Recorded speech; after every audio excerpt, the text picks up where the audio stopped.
Asalaamu calaykum waraxmatullaahi tacaalaa wabarakaatu. Kusoo dhawaada janaalkayga Farduus isku filan. Waa mar kale iniyo video baliis haddii ay tahay marka kugu horeysa oo janaalka soo booqato waxaan kaa codsanaa inaad iskaraab gareyso asxaabtaada kale la sii wadaagto. waa ku mahadsantahay daawashada muuqaalkan. asxaabay soo dhawaada, aad iyo aad ayaan idiin soo dhaweynayaa. alxamdulilaah, ilaahay iyo mahadoo dhan u sugnaatay isoo celiya markale anoo caafimaad qabo. waxaan rajeynaa idinkan inaa caafimaad qabtiin. inta xanuunsan alla subxaana watacaala allah caafiyo. inta dhimatay ilaahay subxaana watacaala allah u naxariisto. inta safarka allah u fududeeyo. qof walba oo muraad lena muraadkiisa allah u sahlo. saxaabi waxaan ilaahay dartiisa idinkaga codsanayaa wiil yar oo nabar yar oo ah oo xanuunsan inuu ilaahay subxaana watacaala noo caafiyo. wiilkaas noogu soo duceeya. ilaahay subxaana watacaala caafimaad sariica allah siiyo. walaalayaal dhowrka qof oo meel iskugu imaataba ilaahay subxaana watacaala intood qaar ka mid ah ducadooda ilaahay aqbalaa. marka ducadiina inuu ilaahay aqbalaa dhici karto insha allahu tacaala. wiilkaas ilaahay dartiis iigu soo duceyno ilaahay caafimaad sariica siiyo. dhammaantiina waa idinka codsanaya insha allah. fideogana sii sheergarayso dad badan u gaalo meel sare insha allahu tacaala. waan idinkaga mahadcelinaa fideogan kii ka horeeyay iyo kii kasii horeeban inaad si fiican u sheergarayseen. waa idinkaga mahadcelinaya. aad iyo aad u mahadsantihiin. ilaahay ajri xasanaad allah idinka siiyo. walaalaha safarka oo dhan safarkooda alla subxaana watacaala allah u fududeeyo. qof walba meeshay ku haminayso hamigeeda ilaahay subxaana watacaala allah u yeelo. asxaabay isku soo noqod wanaagsan. aad iyo aad ayaan idin soo dhaweynayaa. maanta codkayga hadduu daciif yahay ka raali ahaada maaqaano. codkayga maanta siyaa wax ka yihiin ani xataa wuu ila gaaban yahay. marka raali ahaada ayaa idin leeyahay insha allah. in alla inta awoodeyda waa dadaali doonaa biidnillaah. fideogana meel sare gaarsiiya insha allah. kii kankii ka horeeya haka like bato haka views bato insha allahu tacaala. sheertana ha kasii bato. waana idinkaga mahad celinaya asxaabey. maanta maalintan aan fideogan duubayo waxaa waaye markii aan iqaamada dalbanayay baska dheerahay ayaan saarana. waa ujeedaan walaalaha qaar ay soo weydiinaya ma lagu ganaacay. maya ma lii ganaaxin. ganaaxa leesoo jaray laakiin waa ilaahay subxaana watacaala iga badbaadiyey oo meel la tagay meeshaasaa marka cafis ka soo qaatay. marka walaal walba waxaa u sheegayaa inta aysan aadin meesha qaybta layska sawiraayo oo lacagta lagu dhiibayo inay cafis soo qaadato. koley dadka reer azhar way yaqaaniin. dadka kale kuma jiraan oo iskoolaadka kala dhigto. dadka reer azhar waaye. insha allah cafiska marka hore soo qaata lacagta soo bixiya kadib sawirka aaday insha allahu tacaala. aniga wax idiya kama aysan sida hore u maleynaya iska aaday kadibna ganaaxaba dhab laygu soo siiyaba. marka alxamdulilaah ilaahay ganaaxoodii wuu iga badbaadiyey. xataa lacagaha dadka qaar laga qaaday laygama qaadin oo waa ka lacag yarahay. waxaa laiga qaaday $200. $900 oo maleynaha 9,900 laiga qaaday oo lacagaa laiga qaaday. marka alxamdulilaah ilaahay maadoo dhan u sugnaatay.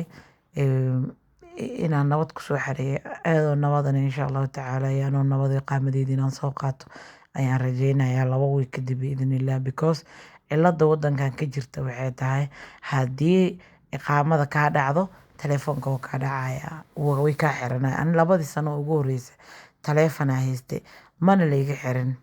2 sano kadib markii oo dhacay maxaa la dhahaa way xirteen. I don't know maaqa reasonka u xirteen laakiin marka horeetood waxba dad lagama xiri jirin. marka meeshaan waxaan ku dhahay qofna ma waca kartid laakiin internetka guriga haddii uu kaa dhacdo ma kaa xirmaayo asi mar hal mar le iqaamo lagaa rabaa kadib dambe wax kaa xirmaayo ilaahay abuurta malahan. marka ilaahay subxaana watacaala allah noo fududeeyo wadanka khayrkiisana alla subxaana watacaala allah na soo xejiyo. iqaamadana ma laysku diidin. dadka aaminsan in iqaamooyinka masar la diiday wax la diida malahan laakiin xoogahay iska daba socday iska daba warwareeg ayay leedahay. insha allah qofka u sabartana nimco iyo faa'iido badan oo ka heli doonaa biidni illaahi tacaala hadduu ilaahay yiraahdo. Marka aan u sabarno waxaan rabaa inaan maxaa la dhahaa waxyar aan idiin sheego insha allahu tacaala hadduu ilaahay yiraahdo. Walaalaha soo guurayo awlaada yaryar wato diinta u rabo inaad marka horeeto dhammaanteen diin aan wada imaano. Ilaahay subxaana watacaala diinta barashadeeda allah noo fududeeyo. Inaan marka horeeto ilmaha ku dadaalno inaan diinta barno. Diinta wax ka wanaagsan oo ka muhiimsan oo ka qaalisan ma jirto. Marka hadduu cunug diinta fahmana xaqa waalidka wuu fahmaya. Marka ilaahay awlaada allah subxaana watacaala allah noo xifdiyo. ilaahay shar iyo shaydaan oo dhanna allah naga xijaabo. Waxaan rabaa inaan maxaa la dhahaa idiin sheego walaalaha qaar aan arkaa qoraaladooda more waxaa u baahanahay information ka badan ka youtube-ka kusoo gudbisid. Walaalayaal youtube-kayga wax alla iyo waxa ani i weydii lahayd maxaa la dhahaa youtube-an kusoo gudbiye asiga daawo waa ka faa'iideysaa insha allahu tacaala hadduu ilaahay yiraahdo. Anigana youtube macnaa darro ma usoo galo oo hooyo ilmo yaryar haysataa ahay. Dadka haddaa moodeen inaan shaqo la'aan ahay oo intaa faadi ah mar walbaba ay shaqo la'aan hayso oo taleefon maanta iskaga hadli karo taleefon iskaga hadli karo 10kaas daqiiqo aan fiidiyowga cod ka saarayo waqtigeyga ka jaran tahay iyo intaas markaas soo duubayana waa maraan dan bannaan u aadaanay moog iyo bilaa macnaa darrana uma aado cid gurigeedna ma aado meel ma aado gurigaas ilmeygaas ma dhaafo. Marka haddii aad u maleyseen inaan maxaa la youtube bilaa macnaa darro aan u soo aadayo informationkaas ay idiin soo gudbinayana maxaa la dhahaa inaa ajir ku helaa rabaa insha allahu tacaala biidnillah hadduu ilaahay yiraahdo. Hore saa u sheega mar kalena idinkugu celaa taleefankayga bagbli ma soo dhigi karo. Qofka haysana taleefankayga qof kale aniga aan permission iga haysan igama soo siin karto. Intaas idiin sheegayaa soo waqtigeyga maxaa la dhahaa allah noo barakeeyo. Waqtiga Masar asaaba wuxuu iska yahaaba waqti aad iyo aad u yar oo sida kii Yurub oo kale waagi markuu bariyo iyo maray qoraxda dhacdaba aad kala aqoonin. Haddeertaanay ahayd markuu maxaa la dhahaa waagu baryaayay oo ilmaha iskool u kala diray haddana 11 iyo wax la jiraysay marowsa. Marka ilaahay waqtiga allah noo barakeeyo. Subaxdina 4 o'clock meeshaan la soo kacaa. Dadka qaar 5 soo kacaan dadka qaar 4 soo kacaan dad 3 soo kaco. Marka Masar haddii aad soo degaysina dheelmasho u diyaar garooba because Masar waa la dheelmadaa. Iskoolka 7 o'clock ugu dambeyn 7:30 cunugaaga inuu iskoolka joogo. So cunugii haddii waqtigaas iskool laga rabo waa inaad early aad kicisid oo maxaa la dhahaa isdiyaariyo cadeysto qubeysanayo qubaysto maxaa la dhahaa hadduu madax sameysanayo cunuga madaxiisa gabadha ay waxaysato. Haddii kaletoodna salaadooda markay tukadaan salaada subax homeworkyadoodii waxoodii waxay dhammaystiranayaan habeenkii ka hare ay dhammaystirtaan. Haddii wax walba u dhammaystiran yihiin waa inay quraankooda akhristaan. Marka tacabku wuu badan yahay xagga cunuga ha ahaato xagga waalidka ha ahaato. So tacabku wuu badan yahay laakiin ilaahay waxaa weydiisanaynaa tacabkeena inaan mid ku faa'iidno ilaahay subxaana watacaala nooga dhigo. Dadka qaar arka ay dhaho waaye qasab miyaa in 4 to 5 o'clock la kaco. Qasab way kugu tahay because maxaa la dhahaa iskoolka kaa fog.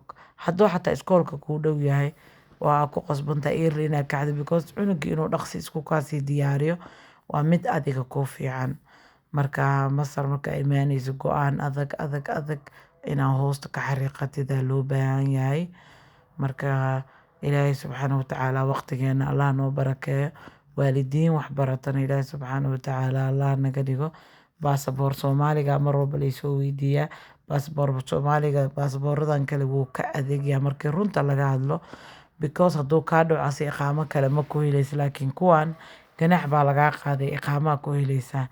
Marka baasaboor Soomaaliga dadka wato waxaa idiin sheegi lahaa marka kow imaataanba inaad hore ka aadaan meesha maxaa la dhahaa oo iqaamada si aad ugu qaadatiin biidnillaahi tacaala kan bucuud ugu qaadataan hadduu ilaahay yiraahdo. Waxbarashadana allah noo fududeeyo awlaadana allah noo xifdiyo inta xanuunsanna ilaahi subxaana watacaala allah noo caafiyo mar kale waxaa idinka codsanaa wiilkaas yaroo habarto ah inaad iigu duceysaan. Asalaamu calaykum waraxmatullaahi tacaala wabarakaatu.